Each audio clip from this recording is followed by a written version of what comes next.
আমাদের নেতা সাধারণ দল থেকে বহিষ্কৃত হয়ে আওয়ামী লীগের নির্বাচন করে।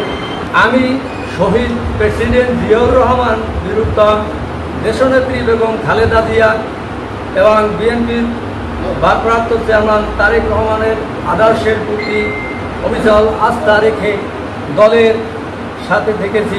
এবার কোনো ঘটনার বিষয়ে আজ আমার এই সংবাদ সম্মেলন, আমি সেই দিনই সংবাদ সম্মেলন করতে পারতাম, কিন্তু আমি আমার রাজাপুর উপজেলার সমাধান এবং দুঃখের বিষয় তারা এই বিষয়ে আমাকে একটা ফোনও দেয়। জানছি যে 11/4/2025 তারিখ গৃহীত হয়। নিয়ম অনুযায়ী উক্ত মত বিনিময় সভায় সভাপতি সভায় 9টি ওয়ার্ড থেকে যুবদলের এক একটি ইউনিটের সভাপতির বক্তব্য দেওয়ার কথা থাকলেও তাদেরকে বক্তব্য দিতে দেওয়া হয় নাই।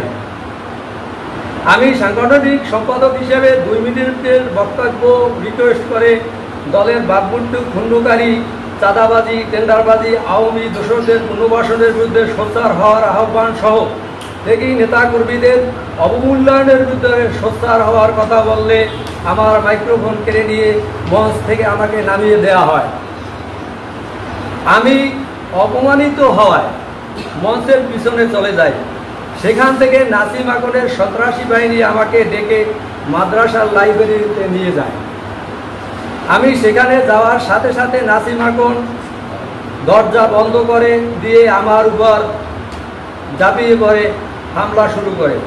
আমাকে ব্যাপকভাবে শারীরিক ফিজিক্যালভাবে লাঞ্ছিত হই। আমার হাত থেকে মোবাইল ফোন কেড়ে নেওয়া হয়। তো আমাকে ওই রুমে 2 ঘন্টা অবরুদ্ধ করে রাখা হয়। এই দীর্ঘ সময় সাবেক চেয়ারম্যান জনাব জাহিদ মাস্টার উক্ত কক্ষে উপস্থিত ছিলেন। মিটিং এর শেষ পর্যায়ে নেতাকর্মীরা খবর পেয়ে আমাকে অবরুদ্ধ অবস্থা থেকে উদ্ধার করেন।